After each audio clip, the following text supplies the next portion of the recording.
to have Professor Marie-Claire Lavabre come to speak to us about the politics and policies of memory. Marie-Claire is a French professor of sociology, and she's also a research director at CNRS, the Central Research Organization in France. But before we start the main lecture, I just wanted to give you a little bit of information about why we're having this lecture tonight. So basically, it's kind of opening a research workshop that we're holding tomorrow that some of you are involved with. And the workshop is part of a project. It's a joint English and French, I should say UK and French project that is funded by the UK's Arts and Humanities Research Council and a French programme called Le Passé dans le Présent. Basically, these two funding streams they're both considering issues of how the past can inform the present so that we can perhaps work towards the future in more or better ways, let's say. So how can we learn from the past in the present so that we can move forward to the future with less conflict? And we developed our own funding application to this programme in the middle of 2015. Our project is called Disrupted Histories, Recovered Pasts, a cross-disciplinary analysis and cross-case synthesis of all histories and history in post-conflict and post-colonial contexts. Of course, in the middle, between now and 2015, in 2016, we had a major disruption, which was the UK referendum on our membership of the EU. So our project over the last 2 years has kind of crossed this disruption. And I wanted to say how valuable it's been for us to be involved in a joint UK-French research project. And of course, we don't know what the opportunities for this kind of collaborative research will be now into the future. So it feels we're coming towards the end of our project, and it feels actually quite a kind of poignant moment for us to be at the point that we're at now. It's been an invaluable experience for us to work together. It's been quite often quite challenging as well, and I suspect these challenges will come into sharper relief into the future as we go into the post-Brexit moment. So one of the challenges, of course, for us is around language, because we're working in both English and in French. And for this lecture, Marie-Claire has decided that she would like to speak in French, and we don't have simultaneous translation, but we do have the wonderful Olivette Hotel, my colleague here, who's a historian at Bar, and Olivette has agreed to translate into English the lecture as it goes on. So please bear with us with the lecture. I think it will be, many of us probably, there's some people for whom French is first language here. Many of us are probably more proficient in French than I am. But for many of us here, of course, we probably need it in English as well. So I'd like to welcome Marie-Claire and Olivette now to...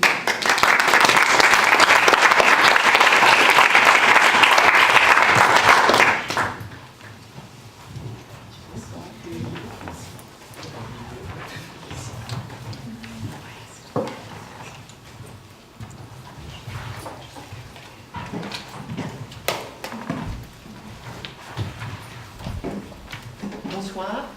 Je voudrais d'abord remercier les organisatrices de ce workshop de m'avoir invité à faire cette conférence sur les politiques de la mémoire. Alors vous verrez assez vite que je ne suis pas vraiment spécialiste des politiques de la mémoire, stricto sensu, mais plutôt de la sociologie de la mémoire. Mais ça me permettra de faire la différence entre ce que sont aujourd'hui les études sur les politiques de la mémoire et les études sur la sociologie de la mémoire. Maybe. She's thanking everyone, the organisers, and she's saying that she's not a specialist of the politics of memory, but rather the sociology of memory, and you'll see how it works. De fait, qu'un État, que des États, dans le cadre de relations transnationales après un conflit, ou que des structures supranationales, comme l'Europe, puissent prétendre à des politiques de la mémoire, en ces termes, politique de la mémoire, est une idée assez neuve. Elle a cependant déjà un caractère de totale évidence, tant dans les discours politiques que dans les discours médiatiques, mais également dans les discours scientifiques. Plus encore, elle constitue dans bien des cas l'objet privilégié des études de sociologie ou d'histoire qui se donnent la mémoire pour objet. C'est un des objets majeurs des études sur la mémoire.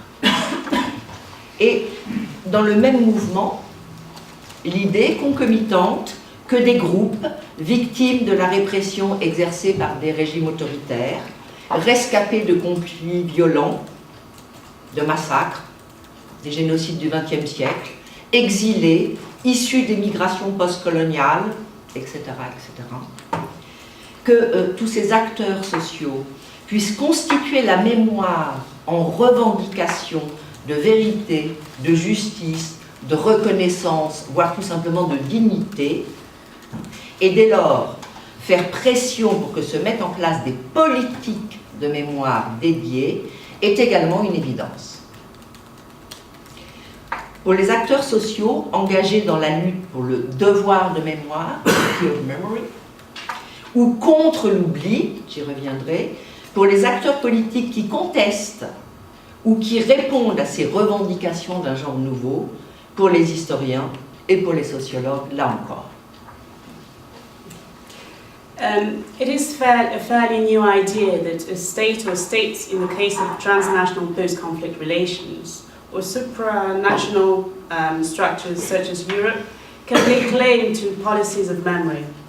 It is an idea that already seems to be taken for granted, both in political and media discourse, as well as in scholarly work. Moreover, in many cases, this idea comprises the major topic of studies of memory in sociology and history. At the same time, it also seems obvious that groups of victims of repression exerted by authoritarian regimes, survivors of violent conflicts and other large-scale massacres or genocides, exiles from post-colonial migrations, and so on, can constitute a memory as part of their demand for truth, justice, and recognition, and therefore lobby for targeted policies of memory. It is an idea that is widely spread among social actors engaged in the struggle for the duty of memory, or against oblivion, among political actors who contest or respond to these claims of a new kind, and, as I've said, for historians and sociologists. Mais que recouvrent exactement les politiques de la mémoire? Nous avons un seul mot en français, pour politics and policies. Mais que recouvrent exactement les politiques de la mémoire? La réponse à cette question renvoie aux registres divers, didactiques, politiques, juridiques, voire esthétiques de la présence du passé dans la société. Pour dire les choses plus simplement, l'enseignement de l'histoire, les commémorations, les lois qui éventuellement instituent ces commémorations, les procès qui touchent à des points d'histoire, et plus généralement, ce qui s'appelle aujourd'hui la médiation de l'histoire, soit les expositions historiques et les musées, voire le cinéma, la littérature, et tout récemment, en France en tout cas, mais ailleurs aussi, ce qui s'appelle le tourisme de la mémoire. Donc comment définir ces politiques de la mémoire, sinon comme, et là j'emprunte cette citation à des collègues qui viennent de publier un ouvrage, j'en parlerai peut-être, comment définir donc ces politiques de la mémoire, sinon comme l'ensemble de ces actions qui, pour agir sur la société et sur ses membres et les transformer, mobilisent le rappel du passé. À quoi servent les politiques de la mémoire? En fait, la question se pose aujourd'hui avec acuité et trouve la plupart du temps des éléments de réponse dans le constat des limites des politiques de la mémoire. What do policies of memory actually cover? The answer to this question involves the various registers of the presence of the past in society. Registers that can be didactic, political, legal, and even aesthetic. They include the way history is taught, forms of commemoration, and the laws that sometimes establish them, the trials that affect specific points of history, and the mediation of history, performed by historical exhibitions and museums, cinema, literature, the tourism of memory, etc. Perhaps these policies are best defined as the set of those actions which, in order to act on society and its member and to transform them, mobilize our memory of the past. What is the point of these policies? This is currently a burning issue, and the beginnings of an answer can be found in the very limits of such policies. Reste cependant à comprendre le succès même de la notion de mémoire depuis quelques décennies et la substitution de la notion de politique de mémoire ou de politique de la mémoire à celle d'usage public et notamment politique du passé. Car les usages et instrumentalisation du passé ne sont évidemment pas une chose nouvelle, bien avant qu'on parle de mémoire. Et je vous rappelle, nous sommes ici en Grande-Bretagne, qu'au tout début des années 70, Finlay invitait les historiens et les psychosociologues, disait-il, psychosociologues, à se donner les usages politiques du passé comme objet légitime, à condition, disait-il néanmoins, de rompre avec la croyance partagée dans les effets de ces usages politiques du passé, c'est-à-dire de ne pas surestimer leur influence sur les représentations sociales. However, we still need to understand the rise of the concept of memory over recent decades, and the way that the concept of policies of memory has replaced that of the uses, especially the political uses of the past. For the uses and instrumentalization of the past are nothing new. In the early 70s, Moses Finlay was already encouraging historians and social psychologists to focus on the political uses of the past as a legitimate topic, but only on one condition. They needed to move away from their shared belief in the effects of these political uses of the past, meaning not to overestimate their influence on social representation. Alors, je me suis proposé ici de centrer le propos sur la forme la plus évidente, aujourd'hui comme autrefois, et d'usage politique du passé ou de politique de mémoire, soit la commémoration. Alors, parler de commémoration a ici deux avantages. Le premier avantage est que la commémoration ne pose pas de gros problèmes de définition, contrairement à la notion de mémoire, quand elle est appliquée au social ou au collectif. Le second avantage, c'est néanmoins de permettre de mettre au jour les débats politiques et théoriques, et donc les ambiguïtés de toute commémoration. Et dès lors, en filigrane, d'esquisser un problème sur lequel nous reviendrons peut-être dans la discussion, d'esquisser le problème de la mémoire collective comme métaphore. I propose here to focus on the most obvious form, now as in the past, of the political use of the past or the policies of memory, namely commemoration. Commemoration has two advantages. The first is that it does not pose from the outset any major problems of definition. contrary to the notion of memory when it is applied to the social and collective realms. The second is that it helps us lay bare the political and theoretical debate, and thus the ambiguity of all such commemoration. And we can thus, between the lines, sketch out the problem of collective memory as a metaphor. Une formule, mémoire de la mémoire, se donne pour une définition de la commémoration. Dans un des premiers ouvrages explicitement dédiés en France aux faits commémoratifs. Cet ouvrage, Bataille pour la mémoire, a été publié en 1985. Gérard Namer ne faisait qu'indiquer, l'auteur, ne faisait qu'indiquer ainsi le rythme répétitif et par là même le caractère qu'on pourrait dire sédimenté de la mémoire qui s'exprime dans une commémoration. Cette formule, mémoire de la mémoire, mérite cependant d'être explicitée.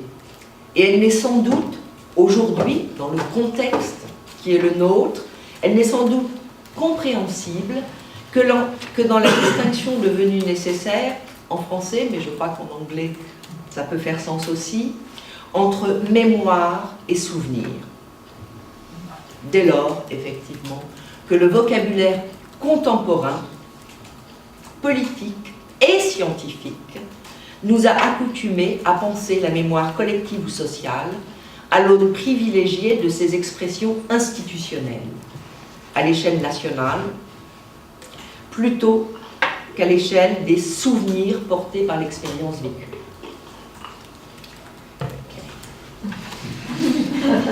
Memories of memory. Sorry. This formula is often put forward as a definition of commemoration. Gérard Namer, in his Battles for Memory, looked into it. Namer was merely pointing to the repetitive rhythm and thus what we might call the sedimented nature of the memory expressed in commemoration. This formula, the memory of memory, however, needs to be explained and can probably be understandable only if we draw what has become a necessary distinction between general memory and personal or individual memory. Since our contemporary lexicon has accustomed us to thinking of collective and social memory mainly in terms of its institutional expressions at the national level, rather than focusing on the more individual memories born by lived experience. Pour être plus concrète, dans le cadre des batailles pour la mémoire décrites par Gérard Namer, l'expression signifie que les commémorations gaullistes et communistes de la Seconde Guerre mondiale constituaient des mises en forme stratégiques et politiques du passé récent, et donc vécu, et partant une volonté de contrôle des souvenirs ou de leur expression publique. Mais l'expression anticipe aussi, et c'est pour ça que je m'y attarde, à certains égards, le contexte le plus contemporain, où la mémoire, entendue comme l'ensemble des formes de la présence du passé dans la société, devient une préoccupation en soi, objet d'une forme de patrimonialisation, largement déconnectée des souvenirs et des représentations ordinaires de ce même passé. Now, in the battles for memory described by Namer, memories of memory, and that can be taken to mean that the commemorations of the Second World War by both communists and Gaullists constitute different strategy and political ways of shaping the recent and thus experienced past, and hence a desire to control individual memories and their expression. It also anticipates in some ways on our own contemporary context in which memory, understood as all forms of the presence of the past in society, becomes itself a concern, becomes part of the heritage industry, largely disconnected from the individual memories and ordinary representations of that same past. L'analyse de Gérard Namer ne distingue pas vraiment d'ailleurs à l'instar de Maurice Alvax qui l'inspire, entre mémoire et souvenir. Il n'y a là, excusez-moi, nulle confusion, dès lors que mémoire et souvenir sont encore quasiment synonymes dans le vocabulaire ordinaire, d'une part, et que Maurice Alvax se refuse fondamentalement, et c'est un point extrêmement important, à toute opposition entre mémoire individuelle et mémoire collective.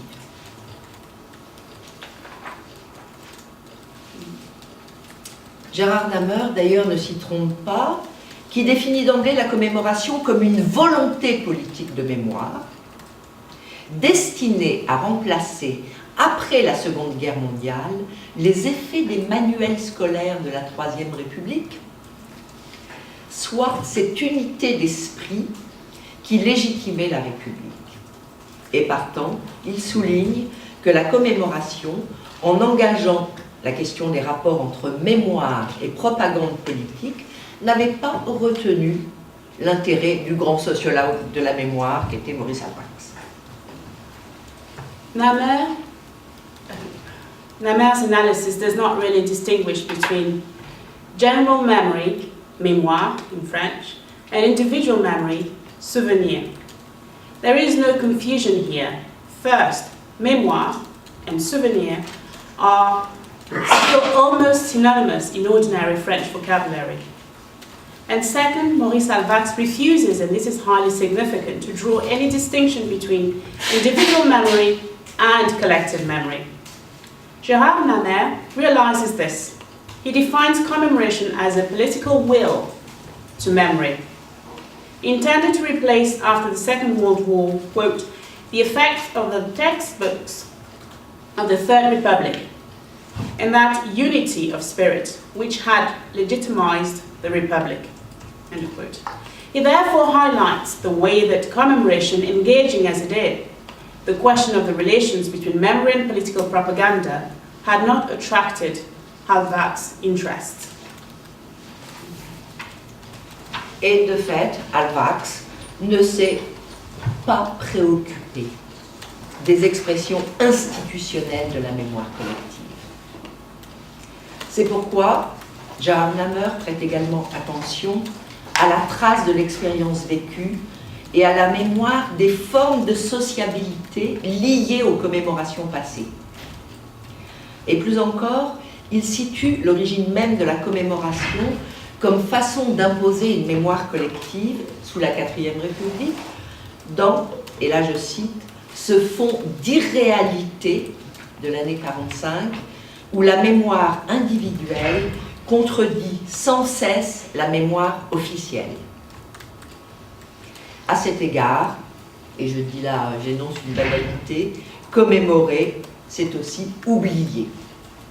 Commémorer la résistance, c'est ici effacer les souvenirs de l'occupation, rencontrer le désir collectif d'en finir avec la guerre. Commémorer est par définition un choix du passé. Et pour prendre un exemple récent, tout à fait récent, la commémoration des attentats du 11 septembre 2001 semble avoir relégué au second plan, y compris en 2013, celle, importante en France, du coup d'État au Chili du 11 septembre 1973. Une commémoration en recouvre une autre.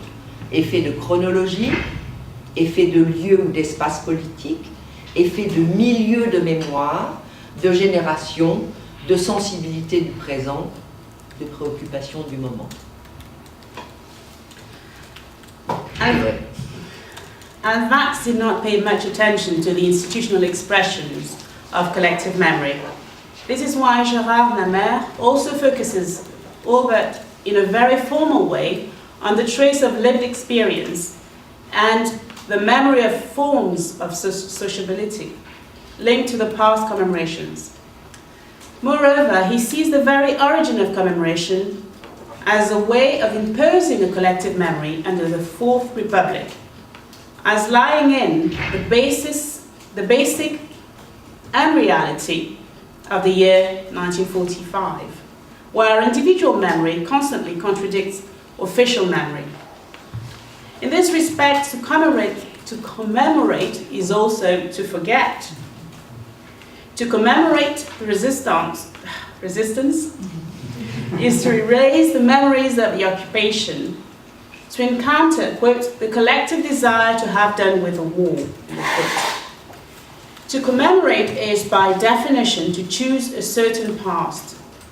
To take a recent example, the commemoration of the attacks of the 11th of September 2001 seems to have relegated to the background any commemoration of the coup in Chile on the 11th of September 1973, even in 2013. One commemoration covers another. This may be a question of chronology, a question of place, of political space, of the milieu of memory, of the generation one belongs to, of the sensibilities of the present, of the preoccupations of the moment, etc. Pour autant, et c'est une question sans doute centrale, comment expliquer le succès ou l'échec d'une commémoration?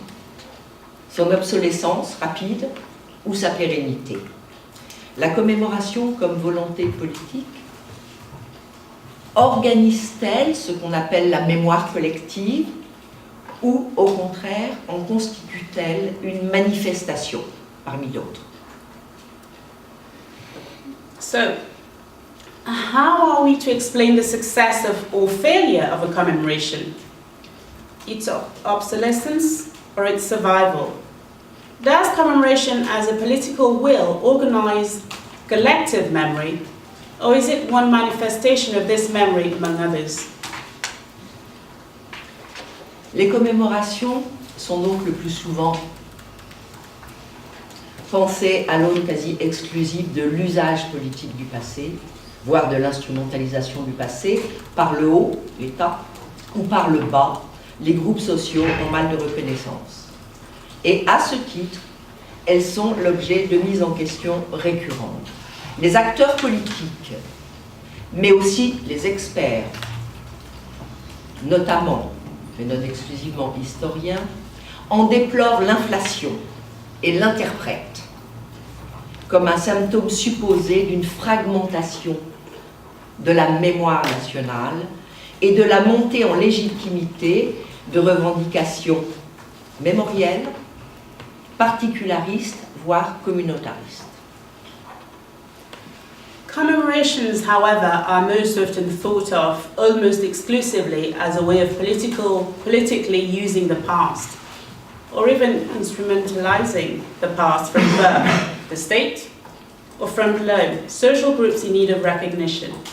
As such, they are subject to recurrent questioning. Actors of memory, experts, including but not exclusively historians, also deplore this growth and interpret it as the alleged symptom of a, quote, fragmentation of national memory, end of quote, and of the rise in legitimacy of particular or even communitarian memorial demands. Pierre Nora, dans un des textes conclusifs des lieux de mémoire, cette grande entreprise intellectuelle et éditoriale qui a mis la commémoration au centre de ses intérêts et se voulait contre-commémorative, souligne que celle-ci, sur le temps, je veux dire, de la publication des volumes des lieux de mémoire, que celle-ci donc s'est développée en un temps de métamorphose de la commémoration. Et il précise, commémoration, période plus exactement, encadrée par deux registres commémoratifs de nature différente. L'un renvoyant au modèle canonique, historiquement fondé en France, avec le bicentenaire de la Révolution française. L'autre, plus caractéristique de l'ère de la commémoration, relevant, par exemple avec mai 68, de la génération et de la tendance autoréférentielle de toute commémoration vraie. La formule commémoration vraie peut étonner, surtout chez Pierre Nora, en ce qu'elle souligne positivement le fait d'être concernée par le passé dont on rappelle le souvenir. Or, c'est effectivement la tendance autoréférentielle qui nourrit par ailleurs la déploration de la boulimie, de l'obsession commémorative ou encore de l'empire de la mémoire commémorative.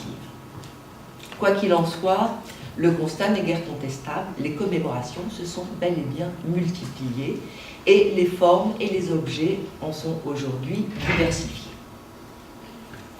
As Pierre Nora points out in one of the concluding texts of Lieux de Mémoire, or Realms of Memory, the intellectual and publishing enterprise, which put commemoration at the center of its interests, it was intended to be counter-commemorative and critical, has developed into a period of, quote, metamorphosis of commemoration, end of quote, framed by two different memorial registers. One register is based on the canonical, historically founded model with the bicentenary of the Revolution. The other is more characteristic of the era of commemoration, which, with May 68, involves the question of the generation one belongs to and self-referential tendency of any true commemoration. The phrase true commemoration may seem surprising, especially coming from Nora, in that it views positively the fact of being concerned by the past and remembering it. However, it is the so-called self-referential tendency which fosters complaints about bulimia, commemorative obsession, or even the empire of commemorative memory. Be that as it may, the observation can hardly be denied. Commemorations have indeed become more frequent, and their forms and objects are now diversified. La commémoration est donc tout à la fois entendue comme instrument de l'action publique et, à l'opposé, comme dimension protestataire et mobilisation de collectifs spécifiques. Le culte des anniversaires dans la culture contemporaine, et là je cite le titre de l'ouvrage d'un historien américain, est encore analysé comme relevant de la marchandisation du passé et, je le disais tout à l'heure, du tourisme de la mémoire.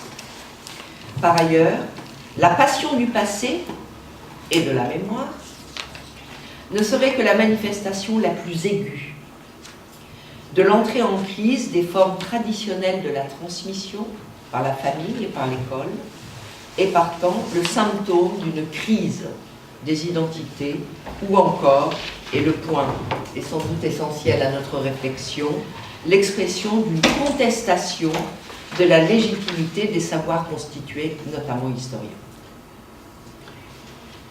Okay, commemoration can be understood as an instrument of public action, or conversely, as a dimension of protest action, and the mobilization of specific collective groups.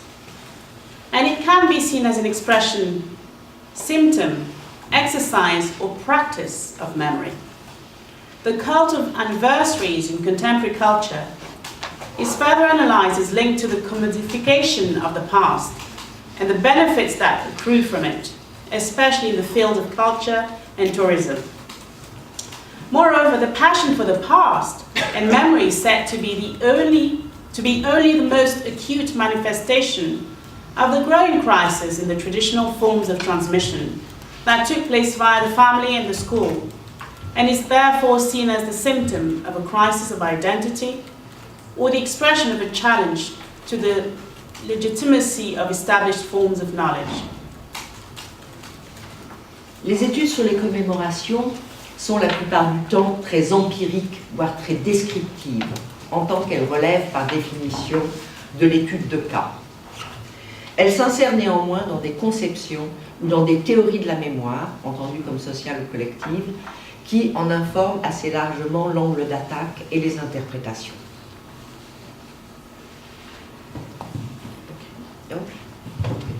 Plus loin. Okay.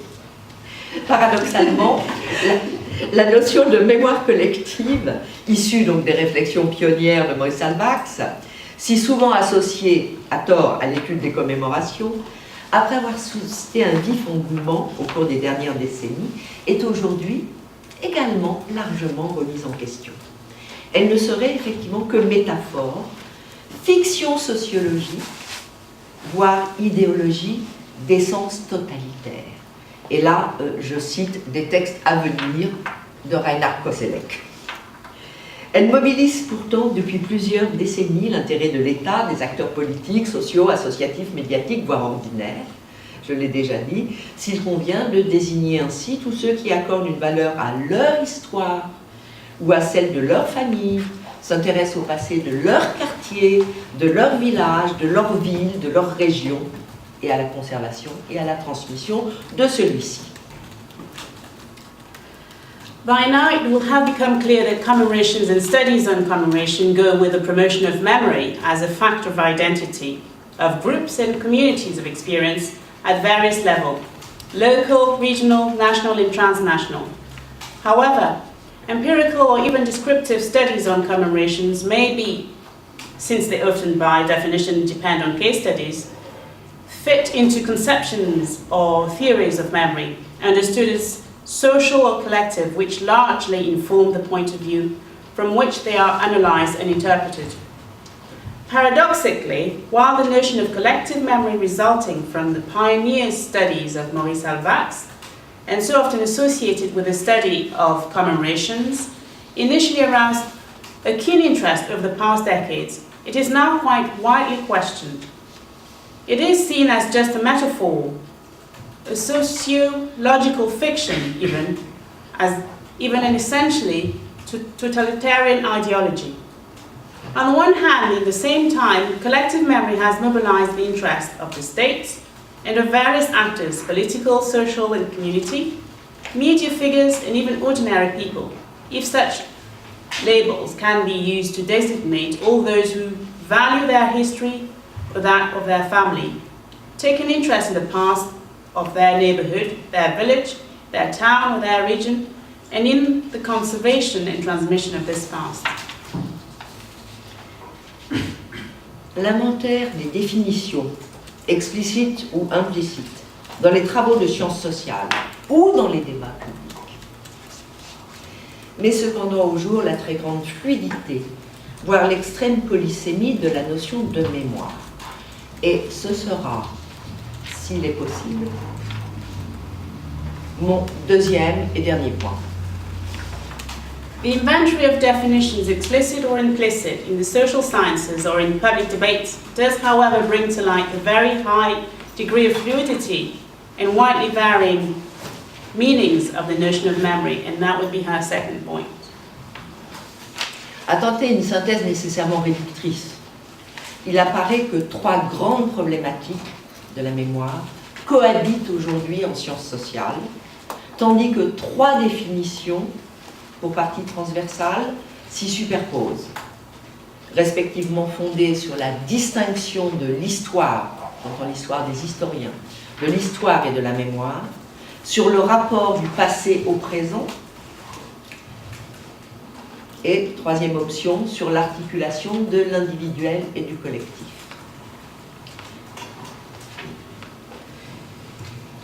To attempt a necessary reductive synthesis, it appears that three major problematics of memory today coexist in the social sciences, while three definitions, partly transversal, are superimposed on them, based respectively on the distinction between history and memory, on the relation of the present to the past, and on the connections between the individual and the collective. Plus rapide, donc ça va.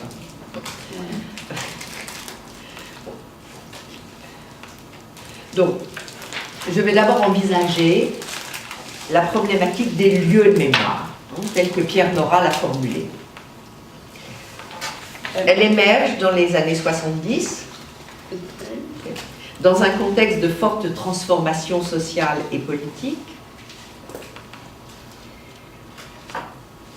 par ailleurs marqué par la montée en puissance d'un intérêt diffus pour le passé, qu'on va bientôt appeler mémoire, et par l'activité réflexive des historiens sur leur discipline. Elle est donc clairement associée au nom de Pierre Nora, elle est le fait des historiens pour l'essentiel, elle se donne pour objet privilégié les symboles, réalités idéales et matérielles, qui sont présumés tantôt exprimés, tantôt organisés, les mémoires collectives. On a déjà vu ce point. Et partant, les identités, et de manière privilégiée, l'identité nationale. À cet égard, les lieux de mémoire,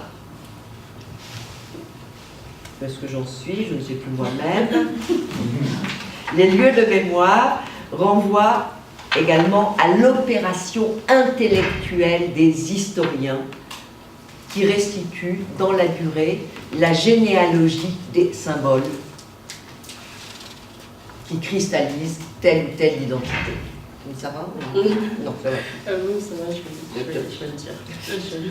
She wants me to freestyle, okay.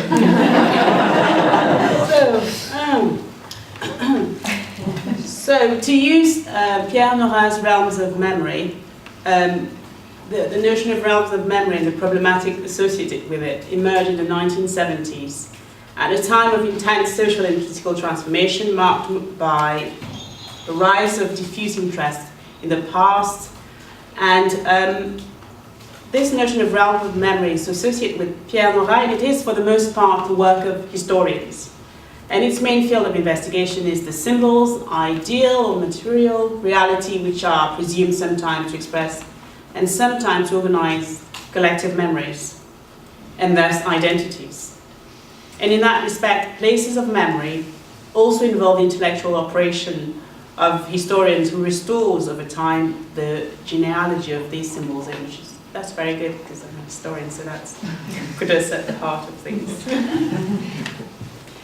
Donc, comme je l'ai déjà dit, la commémoration nationale, connotée, sinon réduite par la volonté politique qui l'institue, se trouve ici assez naturellement au cœur des travaux qui se donnent la mémoire pour objet. Les commémorations ont sans nul doute des effets sur le sentiment d'appartenance à une nation ou à un groupe. Encore faut-il envisager les éventuels échecs des politiques de la mémoire, les résistances, les rapports ordinaires au passé, je l'ai déjà dit, et plus généralement la diversité des raisons et des motivations qui président à la participation à telle ou telle manifestation commémorative. Tenter de mesurer empiriquement les formes inégales d'appropriation et de réappropriation. Okay, to come back to commemorations, they undoubtedly impact on oneself, one's sense of belonging to a nation. But we have also to reckon with the possible failures of the policies of memory, the resistances, the ordinary relations with the past, and more broadly the diversity of reasons and motivations for participating in a particular commemorative event, and try to gauge the unequal forms of appropriation and reappropriation. La deuxième problématique dont je voudrais parler est aujourd'hui liée au nom de Paul Ricoeur. Elle est également largement internationalisée. On peut la référer à une notion, le travail de mémoire, exporté dans son expression littérale de la psychanalyse. Et au risque de la caricature et de la simplification d'une pensée extrêmement érudite, les sociétés, comme les individus, peuvent être dites malades de leur passé. Elles ont à accomplir un travail de mémoire, comme on fait un travail de deuil, pour atteindre ce que Paul Ricoeur appelle la juste mémoire, le bon oubli et la réconciliation avec l'autre autant qu'avec soi-même. Et si cette problématique relève clairement, avec la critique qu'elle engage des abus de la mémoire, du registre normatif et de la réflexion philosophico-politique, elle n'est pas étrangère à toute une série de réflexions antérieures sur la résolution des conflits. Elle connaît une forte montée en puissance et un grand succès politique au plan international à partir des années 90 en réaction à l'émergence du devoir de mémoire et conjointement de la figure de la victime. À bien des égards, cette problématique du travail de mémoire recouvre aujourd'hui assez largement la problématique des lieux de mémoire, en ce sens qu'elle rencontre l'actualité des revendications mémorielles, d'une part, qu'elle rencontre également le souci de régler les comptes du passé, de formuler ce que j'appellerais des technologies politiques de l'apaisement et de la résolution des conflits. En d'autres termes, pardon, je peux continuer ou tu préfères que j'arrête là? J'arrête. Okay. Okay. The second problematic is connected to the name of Paul Ricoeur. It is linked with the notion of the work of memory, exported in its literal expression from a widely disseminated psychoanalysis. At the risk of caricature and drastically simplifying a complex set of ideas, we may say that societies like individuals can be said to be sick as a result of their past. They have to perform a work of memory, just as individuals perform a work of mourning. To reach the right memory, the necessary forgetting and the reconciliation with the other, as well as with oneself. If this problematic, with its critique of abuses of memory, clearly arises from the normative register of philosophical political reflection, it became especially important and met with considerable political success from the 19th onwards. In response to the equally invasive emergence of the duty of memory, and linked with this, the figure of the victim. In many respects, this problematic is now taken over, at least in part from the realms of memory, in that it encounters the actuality of the demands of memory, on the one hand, and the concern to settle the accounts of the past and to formulate the political technologies of pacification, and that's her term, technology of pacification and conflict resolution, and thus reduce resentment, the other. En d'autres termes, la question qui est posée, légèrement différente de la précédente, est de savoir comment influencer la mémoire pour restaurer la communauté déchirée, quelle qu'en soit l'échelle. Et partant, les souvenirs de l'expérience partagée, et particulièrement celle des conflits et donc des victimes, se trouvent cette fois au cœur de la réflexion, tandis que la commémoration renvoie à la réparation symbolique et à la reconnaissance des préjudices subis. Alors qu'il s'agisse des sorties de dictature en Argentine et au Chili, des guerres ou des sorties de guerre en Colombie ou en Bosnie-Herzégovine, des crimes du communisme, des génocides ou plus largement des situations de deuil partagé, la commémoration constitue un enjeu commun aux victimes, voire aux bourreaux, et en tout cas au pouvoir public, tandis que la mémoire est dans le même mouvement, phénomène social et objet d'étude quasi immédiat. A new question arises slightly different from the previous one. How can we influence memory in order to restore the torn community on whatever level? Therefore, the memories of the shared experience, and particularly of conflict and thus victims, now lie at the heart of the investigation, while commemoration is linked to a symbolic reparation and the recognition of the harm suffered. Whether it concerned the fall of dictatorship in Argentina, Chile, or the end of the wars in Colombia or Bosnia, the crimes of communism, genocide, or more broadly, situations of shared mourning, commemoration is an issue for victims and their executioner, and the authorities. Memory, meanwhile, is on one hand, is at one and the same time a social phenomenon and an almost immediate subject of study. La troisième problématique, la troisième approche, et celle que j'ai déjà évoquée, c'est celle des cadres de la mémoire associés au nom de Maurice Halbwachs, qui s'inscrit plutôt dans la sociologie, voire dans la science politique. Cette troisième approche, et je vais être très rapide sur celle-ci, souligne que la mémoire collective, sauf à en faire un usage métaphorique, par le haut, doit être saisie à la croisée de l'individuel et du collectif, du psychique et du social.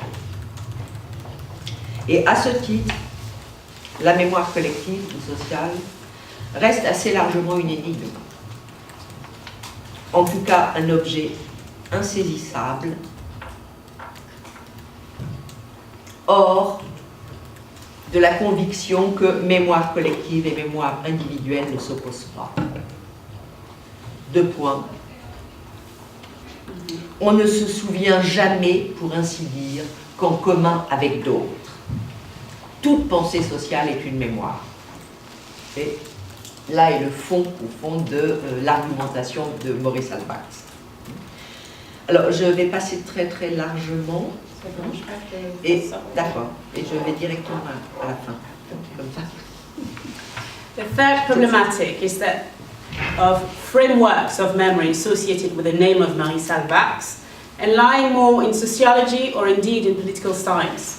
This problematic emphasizes that collective memory, unless the term is used metaphorically, must be grasped at the intersection of the individual and the collective, the psychological and the social. As such, collective memory or social memory is still largely, in any case, an object that evades formulations which condense the intuition, but also simplify the subtle and radical analysis of Halbwachs. Collective memory and individual memory are not opposed. We only ever remember, so to speak, in common with others. All social thought is a memory. In fact, the problematic of frames is usually an attempt. I overdid it. Okay. So, bon, en d'autres termes, et pour simplifier l'ensemble, il existe des conditions sociales à l'évocation et à la formulation des souvenirs. In other words, Halbwachs can help us emphasize the necessary social condition of the evocation and formulation of past experiences. Donc ces trois problématiques que je viens d'exposer très schématiquement font l'objet de références croisées à ces auteurs devenus canoniques que sont Maurice Halbwachs, Pierre Nora et Paul Ricoeur. Et elles renvoient toujours à la même question. Peut-on influencer la mémoire? Alors la première, celle de Pierre Nora, est fondée sur le présupposé que les usages politiques du passé et les stratégies qu'on appelle aujourd'hui mémorielles, dont les commémorations, influencent la mémoire, les représentations du passé des individus. La deuxième, associée au nom de Paul Ricoeur, exprime le souci politique de la réconciliation et du vivre ensemble démocratique et envisage les moyens dont les commémorations peuvent influencer la mémoire. La troisième interroge les conditions sociales de l'évocation et de la formulation des souvenirs de l'expérience vécue ou transmise. De ce fait, elle analyse aussi, je l'ai déjà dit, les résistances et l'échec de la volonté politique, la multiplicité des formes d'appropriation ou de réappropriation des commémorations. These three problematics that are often cross-referenced to now canonical authors, Maurice Halbwachs, Pierre Nora, and Paul Ricoeur, in some respect they raise the same question: can we influence memory? The first one, with Halbwachs, is based on the presupposition, if not shared belief, that the political uses of the past and the strategies we now think as the strategies of the memory, including commemorations, influence the memory and the representation of the past in individuals. The second one, Pierre Nora, expresses the political concern for reconciliation and living together in a democracy and considers the means, including commemoration, of influencing memory. The third one, with Paul Ricoeur, questions the social conditions of the evocation and formulation of the particular memories of lived or transmitted experiences, and thus evaluates not only individual identification with public narratives of the past, including commemoration again, but also the resistances, failures of political will, and the many different forms of reception and reappropriation.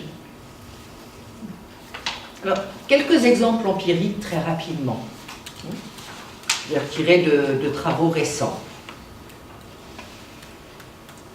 Une recherche sur les commémorations de l'esclavage dans les anciens ports négriers européens, à Nantes, Bordeaux et Liverpool, met par exemple au jour la différence des modèles français et britanniques de construction des identités collectives et des mémoires historiques nationales de l'esclavage, mais souligne aussi la diversité des acteurs et entrepreneurs de mémoire ici et là. Des élus, des acteurs politiques, des individus concernés, militants associatifs, qui au niveau local contribuent de manière majeure à l'institution des commémorations. Une autre étude récente sur les mémoires de guerre en Bosnie-Herzégovine s'intitule significativement « La résistance des témoins » et souligne comment la vie quotidienne et les normes de sociabilité observées là encore au niveau local font pièce à la politisation nationaliste des récits publics à l'échelle nationale.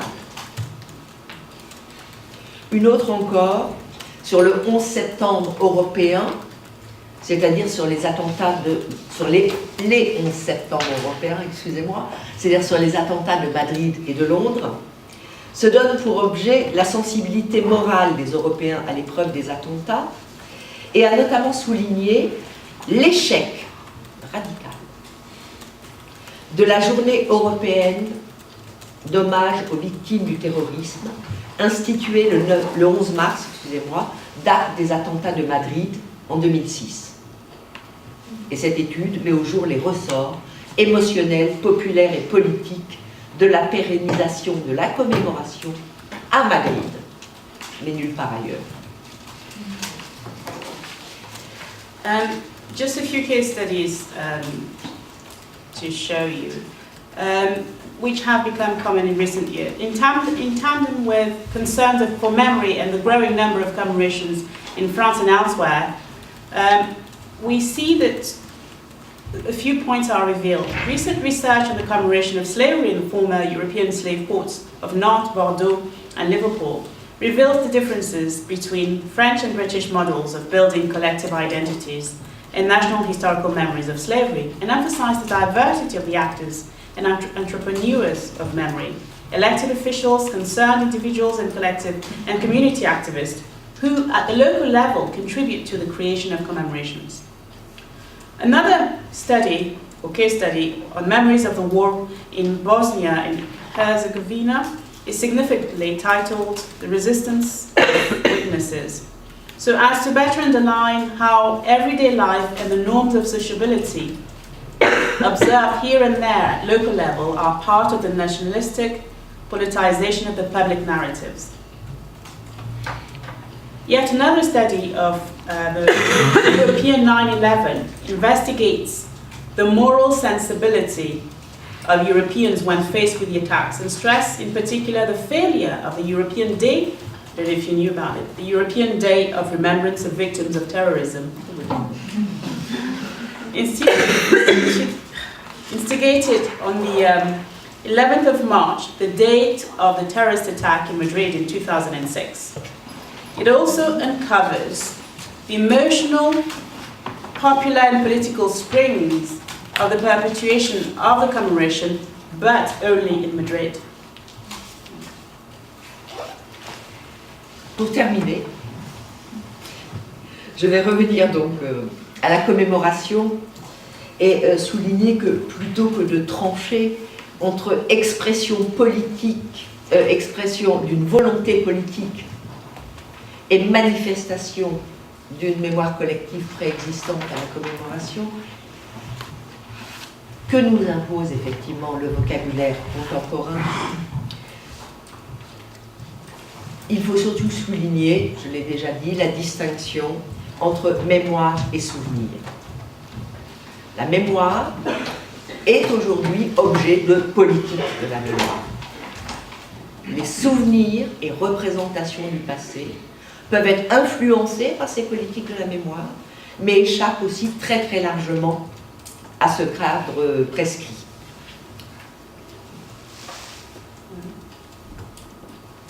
Excusez-moi, je me suis éloignée du texte. Non, pas c'est bon. To come back and to finish on commemoration, rather than deciding between the expression of the political will and the manifestation of pre-existing collective memory, we need at this stage to return to this distinction between memory, mémoire, and particular memories, souvenir. A distinction ultimately imposed on us by the contemporary vocabulary that the social sciences currently share with all those actors who contribute to the memory phenomenon. The sociology of memory, mémoire, understood here as a political practice, one political resource among others, must undoubtedly be linked to the sociology of a particular memory, souvenir, that is closely associated with Alvax. So, political and social memory. Et en conclusion, cette fois, dernière phrase, conclusion, je formulerai une hypothèse. Et je dirais que, sauf à être sociologiquement naïf ou politiquement cynique, on ne peut guère comprendre l'inflation des discours sur la mémoire et la multiplication des volontés de commémoration hors de la crise des savoirs constitués et de la crise des centralités au pouvoir reconnu comme tel. Ce qui est dénoncé comme manie commémorative, pour reprendre la formule de William Johnston, accompagne une évolution vers l'individualisation légitime des sociétés. Chacun se reconnaît, vous, moi, chacun se reconnaît comme porteur d'une expérience qui peut être partagée, mais qui n'en est pas moins unique. Et dès lors, chacun se reconnaît comme responsable de la valeur attribuée à l'histoire dont il est émotionnellement dépositaire. Ce qui est très triste pour les historiens. Et les sociologues aussi, de temps en temps. By way of rapid conclusion, I will venture a hypothesis. Unless one is sociologically naive or politically cynical, one can hardly understand the inflation of discourses on memory and the growing desire to create commemoration apart from the crisis of established forms of knowledge and the central authorities or powers recognized as such. The commemoration mania, described by William Johnston, comes in tandem with an evolution towards the individuation of societies. Everyone recognizes himself or herself as the bearer of an experience that, although shared, is no less unique, and therefore as responsible for the value attributed to the story with which he or she has, in emotional terms, been entrusted.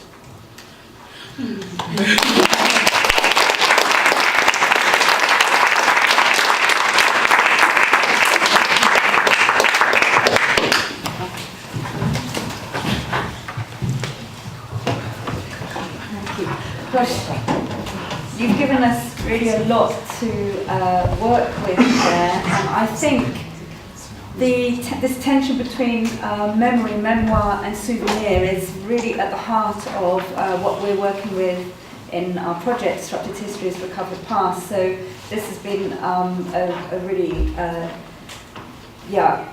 very, what am I trying to say, complex grounding to the workshop that we'll be having tomorrow. And Oliver, thank you so much. And in fact, for me, it brought to life what you were saying by having both of the speakers speaking in parallel in both French and English, because the experiences, we'll talk about the sites of commemoration, the historical events are shared but between our countries, but they've played out differently as well. So thank you very much.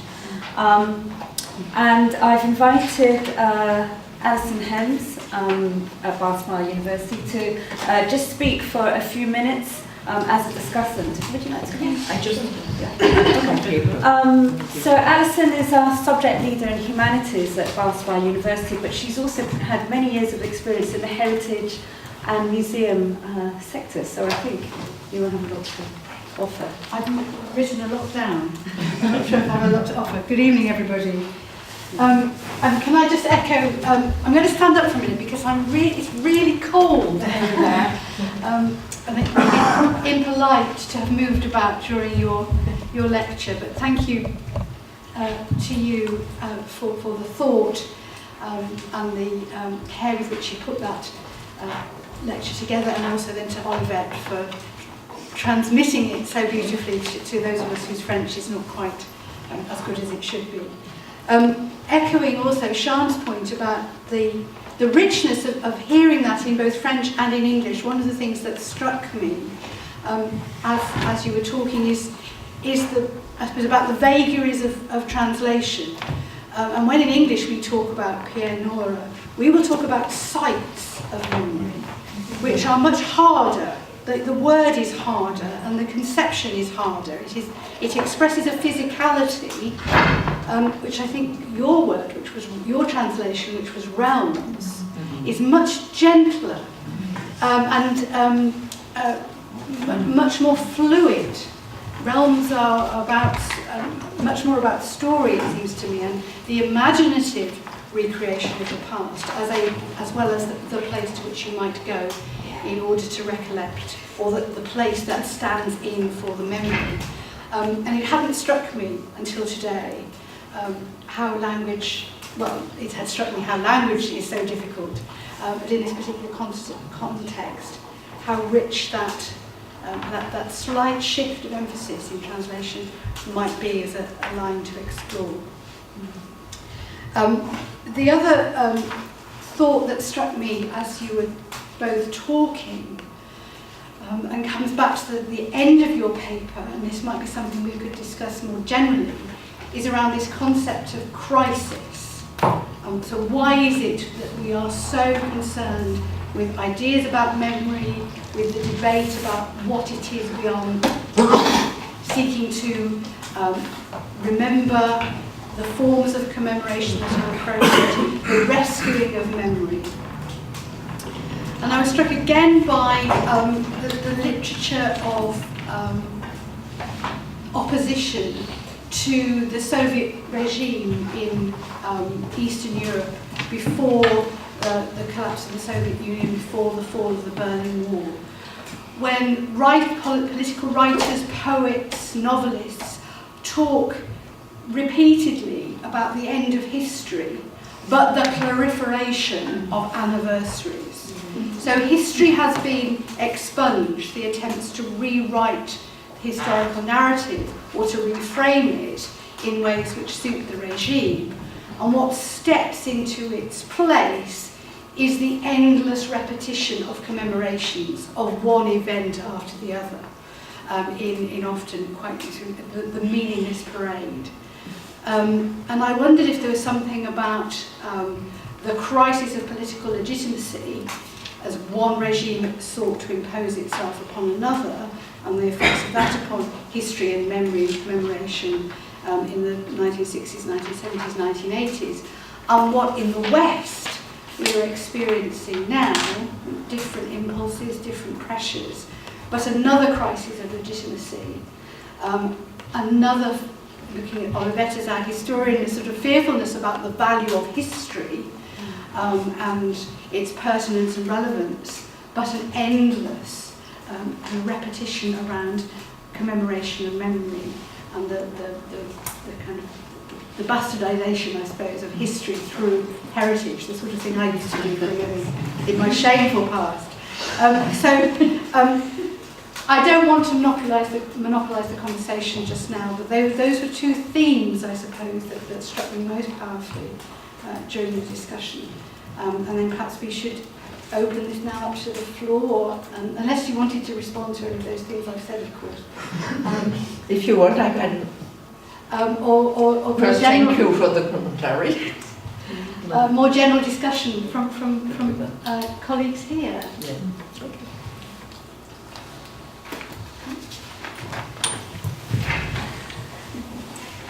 So I guess the floor is open. Yes. And I think there's also some wine waiting outside. We can maybe bring it in, which would maybe add to the discussion. Penny. I was really interested. It's going to be a bit hard to get it all in because there's a full table with wine. Never mind. Should we have doors to go again? Yeah, we could take 5 minutes to get a glass of wine and then carry on. Let's do that. Your talk. I was really interested, as you said, in the nuances between language, because in some of the translation you moved between national, international and country, and you talked about town, and you talked much more about place, so there was this kind of nuance between place and the institutions of boundaries in a way. But the question I had was really about the machinery of memory, how we have a kind of memory machine, and how the machine, if you like, could be an institution, could be an institutional space or a hierarchical elitist space, but how it reflects back on itself, how it creates a feedback loop. So, for example, last week, planning permission was refused for Margaret Thatcher statue, as you probably all know, in front of the Houses of Parliament in London. And interestingly, there was not protests against there being a statue, but the authorities feared there would be protests. So the memory machine was thinking, well, when can we put a statue in to commemorate Margaret Thatcher? When can we actually do this? And they said normally there would be a 10-year gap between somebody's death and they're receiving a statue. But that is not the case with Margaret Thatcher. We just don't want a statue of her right now because we can't afford to deal with the division and the memories that she causes and the reaction that she causes. So this kind of managing of the machine really fascinated me. And I think also when we look at that other space, there's a Holocaust memorial that's also due to go up nearby in Millbank. And at the same time, again, there's the public that live nearby do not want the memorial there because of the security, because of the mechanics of having a memorial there. And I think that's quite interesting. So how do we look at the machine and how it edits itself and kind of rejects its own desires in a way? I don't know if I can say something clever about that. But I think what you want, if I understood, is what I call ordinary relationships with the past. And I think there is always a gap between what we can know in public space, with newspaper, news, and so on, and what ordinary people are interested in. I don't know.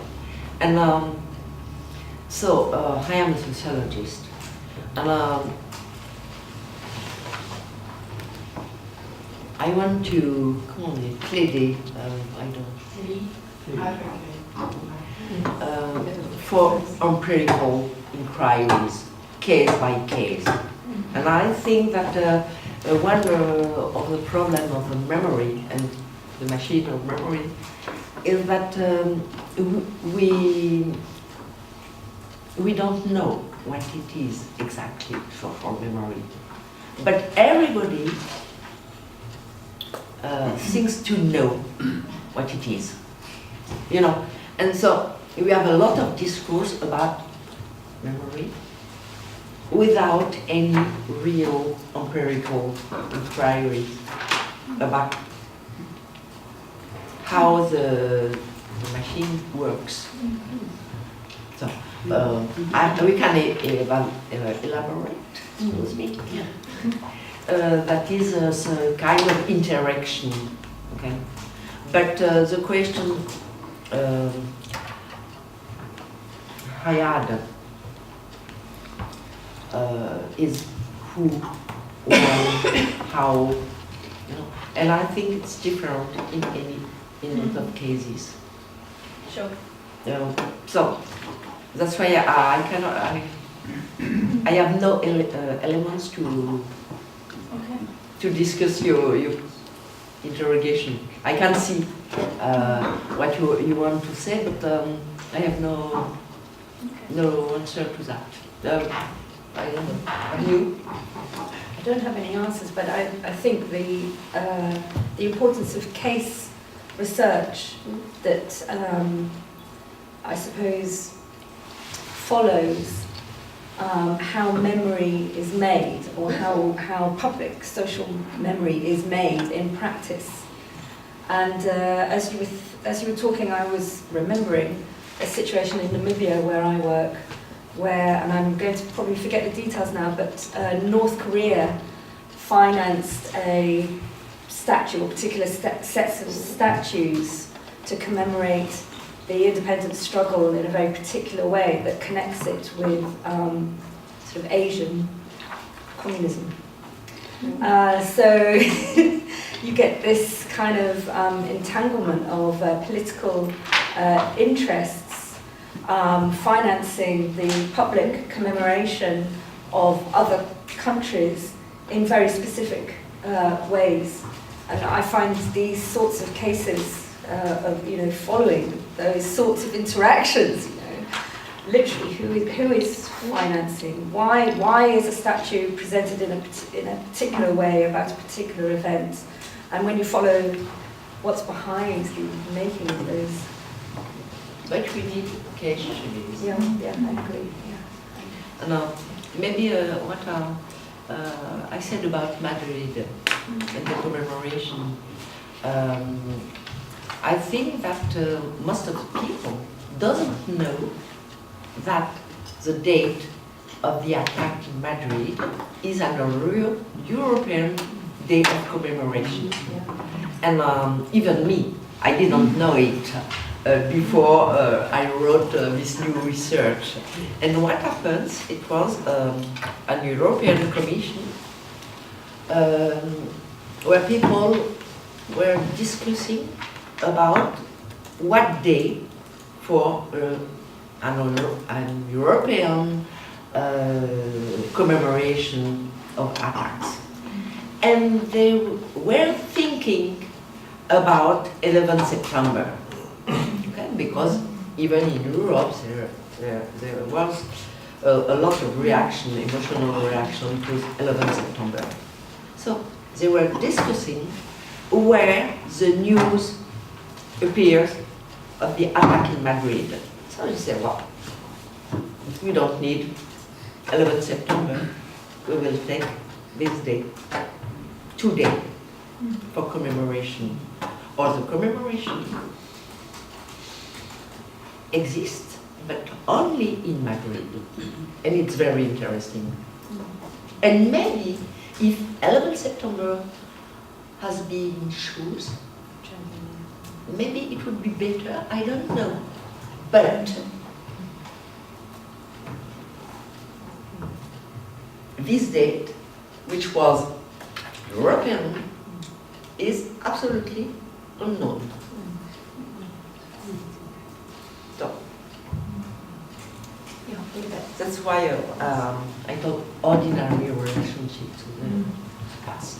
I just wanted to say that although I agree we need to look into case by case and case studies, but when you look at, when you put memory, politics, and I'm going to put the title of my class third year course, Memory, Politics and Social Cohesion in Britain, this makes perfect sense, because when you put the three things together, you look at the past and the present. Because of the politics, you look at the kind of political mood.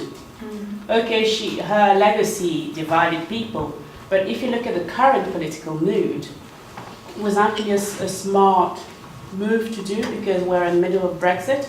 But having said that, we are also in the middle of the legacy of Margaret Thatcher, who actually was in favour of Europe. So it's split between those pro and, so you don't want to get into that right now, because then the memory of the statue will be attached to that, and the legacy of the statue as such will also be attached to that. So it's actually clever to just wait. What I think. I have a question.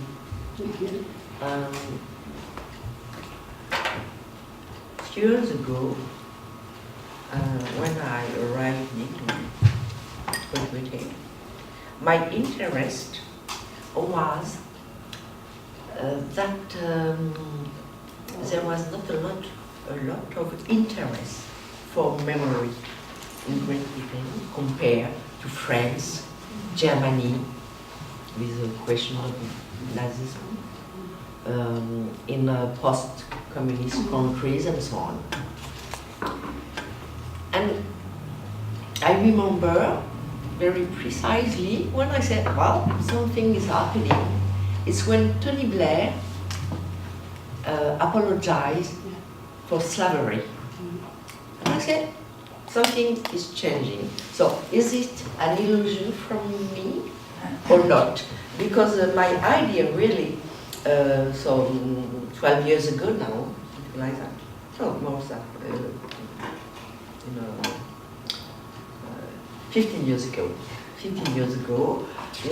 there was no interest, no big interest in Great Britain from historians or public space, for the question of memory compared with other countries.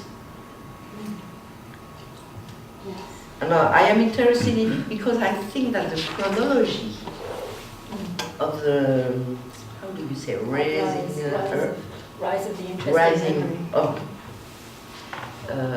About memory is very important for understanding the social phenomenon. Yes, it's hard to say that even in English. Can I just respond to that? I wonder if it's something to do with different historiographical traditions, and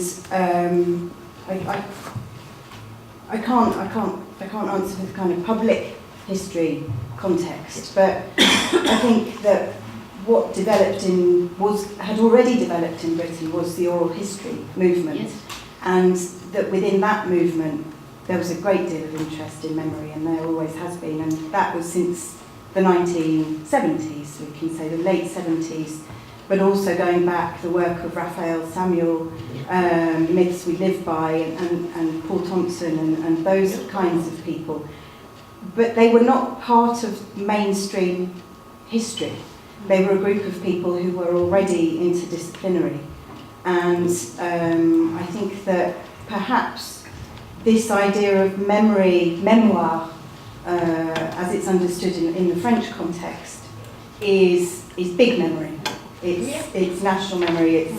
And perhaps there was, because of the tradition of history from below, which was well entrenched in the British historiographical tradition, perhaps those two things were missing each. They didn't coincide. I don't know what other people's sense. I think so. We were just discussing about that. First remark, oral history is working with memory. It's not working on memory. I disagree. But we can discuss about this point. But what I think is oral history was quite strong in France, as in Germany, as in England, Great Britain, in the 70s. And something happened in France, and something is les lieux de mémoire de Pierre Nora. Okay? And a lot of people who was oral historian say, oh, okay, memory, fine. And they publish it in the lieu de mémoire and so on. But the point of view of Nora is very critical against memory. And what happens is that the oral history in France was destroyed by the question of memory. It's a paradox. I think. Je pense que nous sommes d'accord. Je suis désolée, je suis très maladroite quand j'essaie de dire les choses en anglais, mais bon, je crois qu'effectivement la manière dont une certaine interprétation de la mémoire chez les historiens français s'est développée a marginalisé l'histoire orale. And 3 years ago, there was a day studies around Philippe Joutard, historien de l'histoire orale,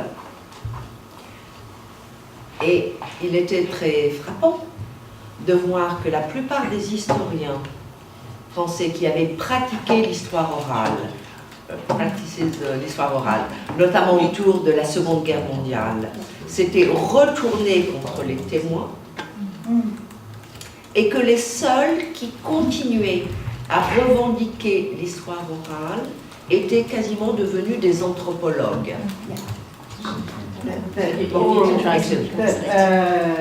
I'm sorry. This certain understanding of memory as big memory, as national memory, collective memory, the lieu de mémoire understanding really took hold of anything to do with memory studies in France. Oral history was very sidelined, and Philippe Joutard, who's one of the only French oral historians, it was noticeable that when there was a study day around his work, that a lot of the individuals who were there were not oral historians, they were anthropologists, and have I understood that correctly? That, yeah, and I think that, yeah, that's what my experience as well, yeah. I'm sorry, I think so. I think there's, as the talk illustrated, there's many forms of memory, but there's also many forms of forgetting. And in Bristol at the moment, they're thinking of renaming one of the main concert halls because it's named after a slave family. Have they decided to do that? Yeah. So that's a form of forgetting. So the Colston Hall will be called something else. They want to lose that memory. So should forgetting be part of memory studies, or is it almost worthy of having, do we need to think about the politics and the policies of forgetting alongside memory studies or within memory studies, if that makes any sense? I'm not sure I understood the question because my English. I understood the question is forgetting. Yeah. But alors il veut savoir si oublier ne devrait pas faire partie des études sur la mémoire, et bien sûr ça fait partie.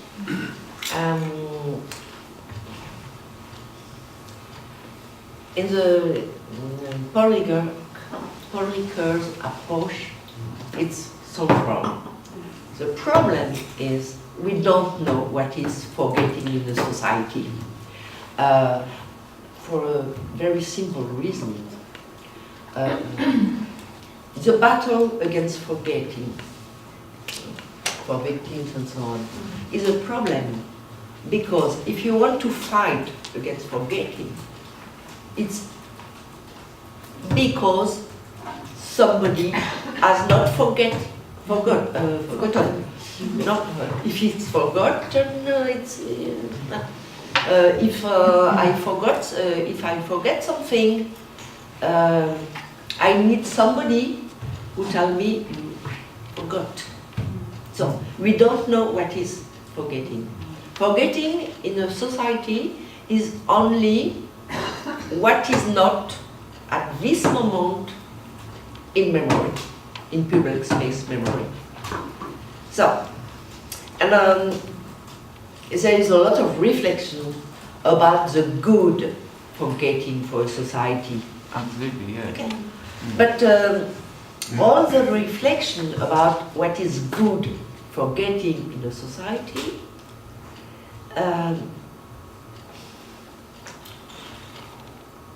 are always present when it's just impossible. In situation where the past is very hot.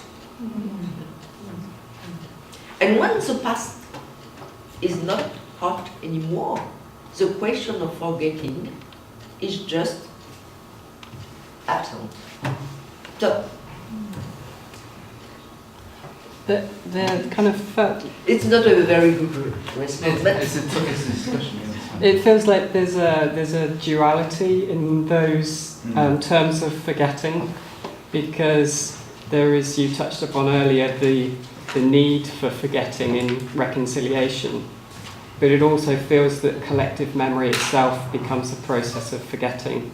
If you talk about Tony Blair and slavery, there is almost a neatening up of history by creating an anniversary and a date by which you can deal with it. And when you create a collective memory and the empirical individual voices are lost, that itself is a form of forgetting. I'm not sure I understood, but if I quote Maurice Halbach, I like him very much. He say, nothing is never forgotten in a society. In a society. That means that at each period you can find something which was unknown, which was silent, comment on dit, silencieux, silencing, and so on. But it could appear again in the society. And what we call memory, in what we call memory, there is a lot of things like that. Michelle and then Mike, and then there's a few hands, so Forrest. I think it's linked, my question is linked with what you are saying just now. And what I understood here is the fact that even through the debate about oral history, we are mainly speaking about narratives and commemoration, which are always framed in a certain narrative. And so my question is, how can we introduce the issue of what is not narrative in memory, such as practices and non-verbal forms of memory, spatial anchorage of memory. And I think the approach of Ricoeur or Pierre Nora, I'm not sure that they are dealing with this issue. All backs with Not so much. not so much, just with his book about les évangiles en Terre Sainte. It's not such a good analysis of the spatial anchorage of memory, and I think it's completely linked to what you said about nothing is forgotten, because perhaps something is also transmitted through body, through spatial anchorage, through a lot of things which are not verbal. The good reference for that question is Roger Bastide. Because Roger Bastide took the problem in, returned the problem, and he said about African religions America, the question is not memory. The question is how possible there was no forgetting. And he said the myths are lost. The myths. The narratives who support African religions are lost. But what is not lost are dance and practices. And with the practices, people can reconstruct a part of narratives. So, I think it's a good reference. Thanks. Perhaps, I'm not sure if it's very much of a question, but to say firstly with Tony Blair and his apology for slavery, I think it's a brilliant example of what you were earlier calling using the past politically, because he was able to position his administration as very liberal without having to actually do anything or spend any money or anything. It mobilised the past very effectively to change the public perception. And thinking also about, you spoke about the Second World War and the contested histories of that in the French context. And I was thinking, putting that alongside the British context and also the German context, which of course are often sort of, it's almost banal now to put it together and say, well, in Germany everyone is taught about the history and as a terrible thing to get to, that we need to move on from, you know. Whereas here, when I was a child growing up, there was all the boys, we would all read comics all for the Second World War all the time, celebratory thing, and it's still the case. We see that narrative mobilised now in support of the strange Brexit mentality. It's still going on, you know, and then it's also mobilised by the would-be socialists, Corbyn and so forth, the spirit of 45, the post-Second World War, you know, socialist transformation of the country, another strong narrative, and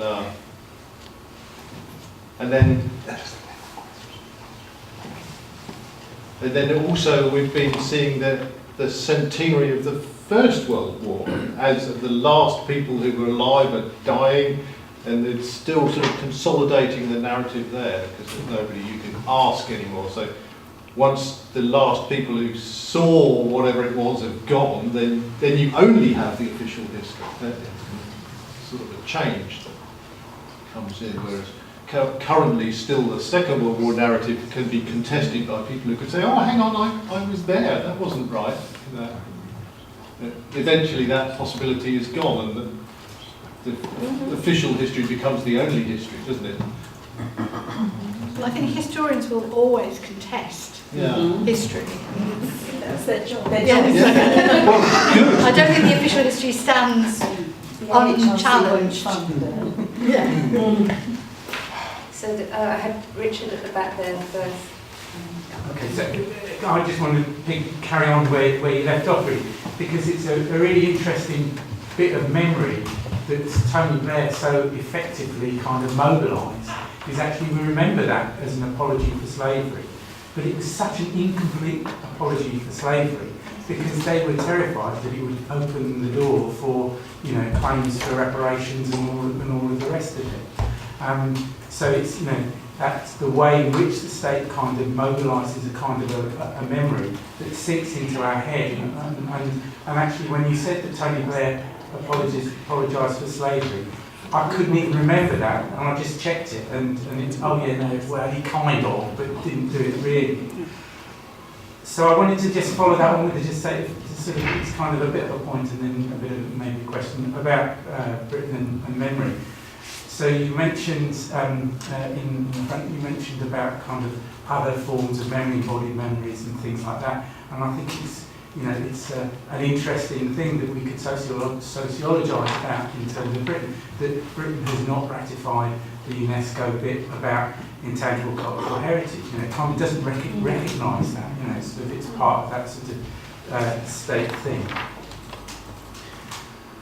With regard to when does sort of testimony come in, an eyewitness account come in, is something really important in my sort of experience. One of the really important interventions is the whole kind of rewriting of or attempts to rewrite the story of the Holocaust deniers, which provoked a whole kind of outpouring from Holocaust survivors who were taken around the country and wrote books and testified and spoke at meetings and so on, which is very poignant that this is taking place today over a sort of 3-day period of the commemorative activity, and then that experience of commemorative activity is kind of weird because it also blasts out memory into a sort of a set of official memories. So I did a project that we were reporting on Bristol last night about Death March. We were working with testimony of a Holocaust survivor and did a walk retracing the steps of a death march in a part of Germany that Bristol is twinned with. One of the people who was at the meeting recognised all the towns and villages that we were talking about. She knew about Belsen, so this is a German woman, grew up in Germany, grew up in that part. She didn't know that through those villages that were part of her charge of growing up memories, that those death marches had gone through. So there's a kind of a really weird thing that's maybe it's a sociological question, that on the one hand it is really important that those commemorations take place, like for example Holocaust Memorial Day, that we hear again those testimonies even though those people have passed.